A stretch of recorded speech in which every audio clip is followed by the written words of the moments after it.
Hey, yo, what's up, everybody? Welcome into the Review Rob Show. Appreciate you coming over here to hang out with me, man. Today, be reviewing the film The Mummy, to be more precise. Lee Cronin's The Mummy, because there's so many movies called The Mummy. But we're going to be talking about Lee Cronin's The Mummy on this here episode. Spoiler-free review for all of you, as that we released last week, and I checked it out in theaters. And then after that, quick, news items to talk about real quick. The Real Rob, old style of the show, is back, man. Excited about that. But without further ado, let's go ahead and jump into the review, man. So there is the poster for you YouTube viewers. I'll give you some details here. The movie is rated R for gore, brief drug use, language, and strong violent content. Film runs in at 2 hours, 14 minutes, and is classified as a horror slash supernatural horror movie, man. So, quick idea of what the movie is. There is a young girl by the name of Katie who ends up vanishing, right? And several years later, Katie is found. Her parents get a call. They have found their daughter, but their daughter's not the same. Their daughter was found in a very old sarcophagus. Very mysterious that happened. So, what's going on there? What's happening? What is the mystery here? How did she end up there? And will she be back to the young girl that we met earlier in the movie, or is she going to be like this mummified, skin grayed out, creepy girl from now on? What will happen? That is what's going on in this movie without spoiling anything for you. So, the quick things to talk about real quick before getting into this movie a little bit more. First and foremost, not a Brendan Fraser film. Apparently, that's something we have to say. Even though mummy films existed before, Brendan Fraser had his mummy franchise. That is something that has to be known, and Blumhouse made sure all of you knew that before this movie came out, as they tweeted it every day and on the way to the release of this movie. But yeah, not a Brendan Fraser film. Brendan Fraser is doing another mummy movie. He and Rachel Weisz are back for The Mummy 4. This is not that. So get that out of the way. Another thing to get out of the way for you is this movie is not like the Brendan Fraser mummy films, not even like the Tom Cruise mummy film that came out in 2017, which those movies are basically best classified as action adventure films. Now, the Tom Cruise movie, if you look on like Rotten Tomatoes or something like that, it is classified as a fantasy film and a horror movie as well as the action adventure as the Brendan Fraser films are not. So, and that is true. Like the Brendan Fraser movies have like spooky elements in there, if you will, but they are mostly action adventure films. And don't get me wrong, the 2017 Mummy film is a lot of action adventure in it as well, which kind of makes you wonder why people hate that movie so much. If and say it has too much action in it, even though the Brendan Fraser movies are more action, but that's besides the point. um, so this movie, and even though the Tom Cruise one did have horror moments in it, this movie way more horror stuff going on in this movie than that. So that's another, before warning for you before going to this movie. You're expecting an action adventure film, not happening. You're not getting that. So this is Blumhouse's third, if I'm correct, effort into the Universal monster world. They of course did the Invisible Man movie several years ago. That one's pretty dang good, if you ask me. And then they did the Wolfman movie last year, a couple years ago, whenever that movie came out. Not the best. Not the best. So you go into this, 50%. How's Blumhouse going to end up doing with this movie? And then you got Lee Cronin into it, which we, most recently saw him do an Evil Dead movie, right? Evil Dead Rise and all that stuff. We know there's more Evil Dead stuff coming from Lee Cronin and all that. So we're getting into it. And there is this idea of the story of what's going on with this little girl and how did this happen and all that stuff. Now, I remember the first time I saw this trailer, my immediate feeling after watching that trailer was, this reminds me of Exorcist Believer, right? Remember, if you've seen Exorcist Believer, two girls go missing. They are found later after a good amount of time, and both girls are no longer like they were, right? They were possessed by evil, as happens in the Exorcist franchise. So that felt very familiar going into this movie. Like I'm getting okay, that's what I'm getting into, right? I'm getting into a movie like that and all that stuff. And seeing the imagery from the trailer and all that, I was like, okay, we got some crazy horror stuff going on. So the movie itself, like story wise, not the hardest thing to follow along with. Like the story is pretty well put together. It's easy to follow along with. Not overly original. It does feel very familiar in certain aspects, not just like the Exorcist Believer aspect and all that stuff, but possession films and stuff like that, which is kind of the idea more along this movie. Is not necessarily that much of a mummy movie, right? Not just in the action adventure way, but like the there are mummy elements in the movie, of course. And we've already mentioned the sarcophagus and all that stuff, but there's like in archaeologist talk and all that stuff and history of mummies and the evil involved in mummy stuff and how they deal with it and just the overall aspect of mummification and stuff like that. There is some talk of that in this movie. Not a ton of it, but there is some talk of it in this movie, and you see it in the imagery and all that stuff. So you do get some of that in this movie. But what this movie is primarily is a possession film, and more precisely, it is an Evil Dead film. Like the movie feels very familiar to an Evil Dead movie, to where the girl's possessed by an evil, and she's doing these crazy things in it, and there's like over the top gore in the movie. The type of gore that's like just makes your skin crawl kind of gore. You know what I'm saying? Where stuff is happening, like if you've watched horror movies and all that stuff, like you see certain like over the top gory things happen. It doesn't necessarily mess with you much, unless you're, I mean, if you're like me, who's watched a ton of horror films, it doesn't really mess with you much.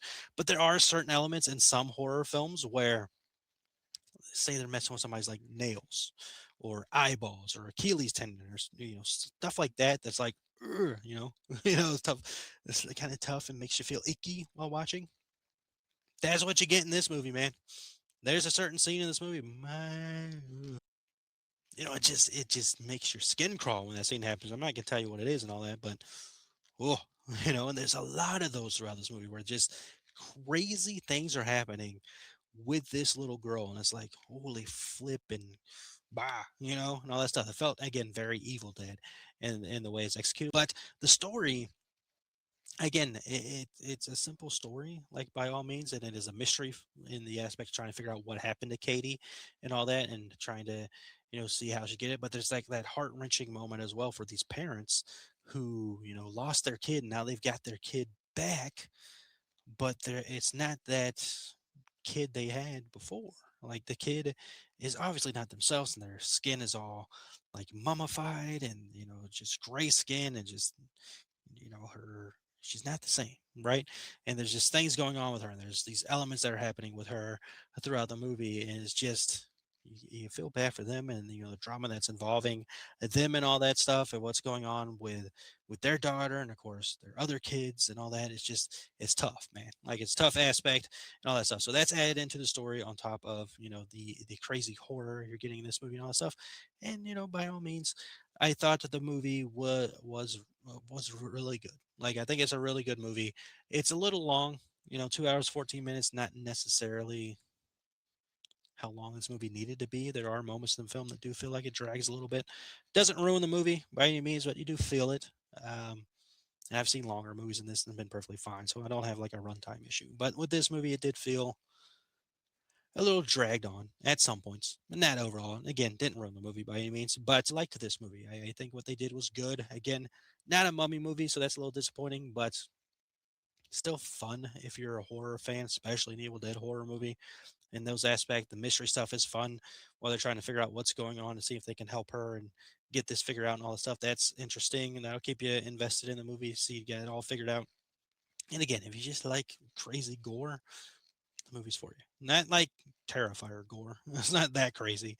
It's more supernatural gore stuff. Again, keep mentioning it, Evil Dead style. But there you go, man. So that's my review, spoiler free, without spoiling anything at all. By any means, I think it's a good movie, and it's definitely something I will end up watching again, without a doubt. I enjoyed it, but again, be warned, it's nothing like the action adventure mummy movies we've gotten before, and it is a little more crazy than you probably would expect it to be.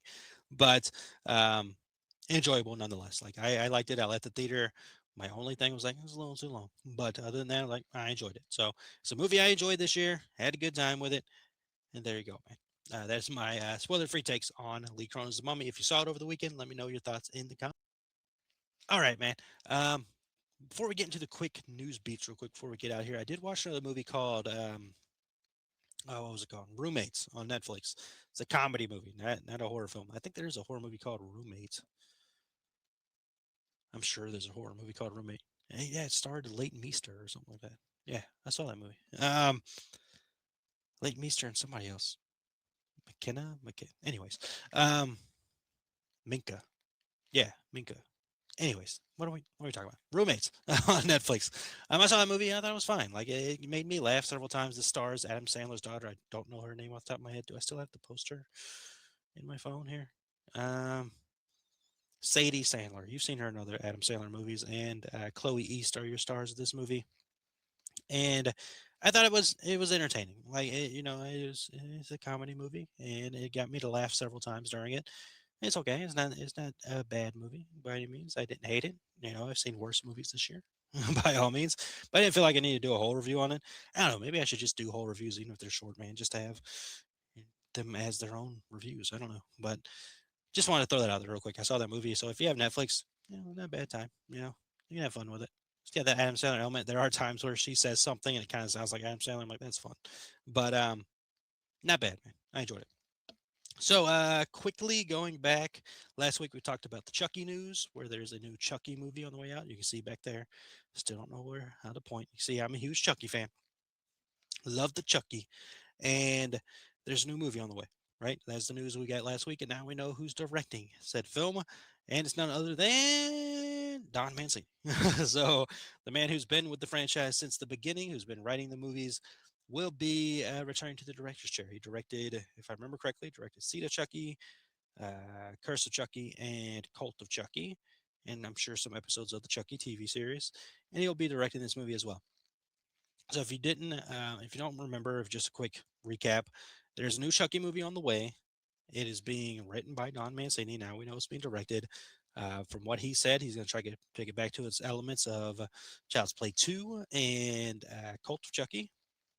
Curse of Chucky. I did that last week as well. That element to keep it back to its more scarier elements and all that stuff is what they're planning on going through. And the big news here is that it'll be back in theaters. We haven't had a straight up Chucky movie in theaters in a long time. And I say straight up Chucky movie because we did have the 2019 remake of the Chucky film from MGM, who owns the rights to that first Chucky movie. They did a reboot, which the movie's fine. I enjoyed that movie as a huge Chucky fan. Like I enjoyed that movie. It has its issues, and mostly the dolls look, but Mark Hamill did a good job voicing it, and they had that fun buddy song in it and all that stuff, and some really cool kills in it and all that. Like the movie is fine. Like the story is fine, all that stuff.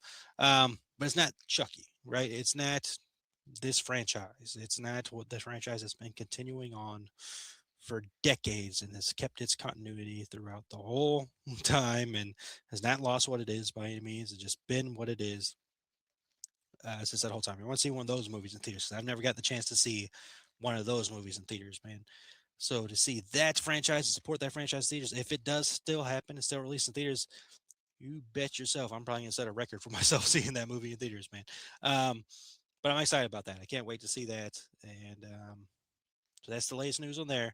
And before we get out of here, not horror related, but probably might be some horrific things happening in this movie. We have Avengers Doomsday happening this year, right? And I'm excited for it. Like I want to see how they do all that stuff. But what we recently learned, we already knew this, but we've gotten some more ideas here. And let me pull up that quote real quick, actually. But what we learned is with the Avengers Doomsday lead up, they're re-releasing Avengers Endgame in theaters in September. Like, so that's what 2 months, September, October, November, 2 months some change before Doomsday comes out. And what we learned is that Avengers Endgame is going to have special scenes in it. They said so. We're getting some special treats with that movie, which I think we kind of all were speculating we'll get something with that re-release to get us a little taste of what we're getting into with Doomsday, or at least connected to Doomsday in some way, shape, or form. And we are getting that. We're getting some special scenes and all that stuff leading into Doomsday because this movie's coming out. We do have Spider-Man coming out July, I want to say. There's apparently a rumor though with Spider-Man that it takes place after the events of Doomsday, which weird. I guess you got to keep release dates and all that stuff, but it just feels weird to have that movie come out before Doomsday happens, but it takes place before Doomsday. But I guess it won't be really connected to Doomsday, or nothing that happens to Doomsday will be talked about in that movie since it's supposed to be taking place after Doomsday, but it's coming out before Doomsday. I don't know. It's a weird rumor by all means, but it does kind of seem with this September release and these new scenes that they're putting in together to kind of piece it into Doomsday, which, according to Joe Russo, quote, it's an opportunity to create a bridge from Endgame to Doomsday. So what do bridges do? They connect two spots by going over like water or land area and all that stuff. Um, So yeah, we'll see. We'll see what happens with Spider-Man, man. But I'm excited for that movie nonetheless. I like Spider-Man as a character. I'm excited for Doomsday. I can't wait to see what this ends up being and all that stuff. And they did have a trailer that debuted at CinemaCon that has not released. They released details. I'm not going to talk about it in case you don't want spoilers or anything like that. Um, I kind of like the fact that trailer hasn't released. I don't get into that, man. Like I don't get into the leaked trailer stuff. Like I don't like watching it. I like watching leaked trailer. I don't like watching it for Halloween Horror Nights stuff. Quick plug: I have a Halloween Horror Nights show, Into the Fog with Wolfman Rob. Other YouTube channel if you want to check that out. If you're into Halloween Horror Nights stuff, want to support. Cheap plug, but nonetheless, I like that has happened. Apparently, there's like a green light or green laser that they were shooting at people who tried to pull their phone out to film, which I think is pretty awesome. It's pretty hilarious. And apparently, that's going to be coming to movie theaters. They're trying to make a way for that to work at movie theaters as well. Please, by all means, do that. Like, get off your freaking phone while the movie's playing. If you're playing on it before the movie, that's fine. As soon as the movie starts, put your phone away, you freaking scoundrels. you know, like have some movie theater etiquette. Let's get back to movie theater etiquette and all that stuff. But nonetheless, that has not been released. I don't know when that trailer will come out. What do we have coming up? Spider-Man's in July. Do they wait till July for that? Comic-Con's around that time. Maybe they can pull it out then. Um, does Disney have any releases coming up? I know Michael's this week. That's not Disney. Blanking on something here, man. I'm sure something's coming up, but yeah, I don't know when to expect that trailer. To be honest with you, I mean, if they wait till Spider-Man, cool. That's a good amount of time before the movie comes out for you to drop the trailer. But I know we're just clamoring at the bit to see this trailer and all that stuff. But we'll have to wait even longer. But nonetheless, that's going to do it for this episode, man. So, gave you my Lee Cronin The Mummy review. If you checked it out over the weekend, let me know your thoughts on that film. I'll let you know about the Roommates movie a little bit as well. Probably should have just done that as his own review, but it would have been like a minute. But we'll see. There might be something else that changes with the format of this here YouTube channel. But I did that, and then we talked some news with Chucky, and then the Doomsday News, man. So as always, appreciate you watching. This goofball or listening to this goofball talk movies, man. I love movies and I love talking about them. I appreciate you hanging out with me, man, especially here all the way to the end. And I like to remind you that you matter. You're capable of great things. Trust yourself. Believe in yourself. Keep going forward, man. I know it's tough sometimes, but just give yourself some love. Be kind to yourself. Believe in yourself because you matter. And just keep moving forward. And those things that need to happen for you will happen for you. And I hope you have a wonderful rest of the day, week, month, year. Again, you matter, man. So without further ado, we'll be back with more reviews. I'm not sure if I'm seeing Michael yet. I haven't really found that out yet. I'm definitely seeing the Samara Weaving Jason Segel movie. Um, definitely seeing that. They've Till Death Do You Part or something like that. I'm blanking on the name at the moment, but definitely seeing that movie this week. We'll see if I end up seeing Michael or not. Probably will. But yeah, that'll do it, man. So appreciate you again, as always. Again, you matter. We'll be back with more of the Review at Rob show next week.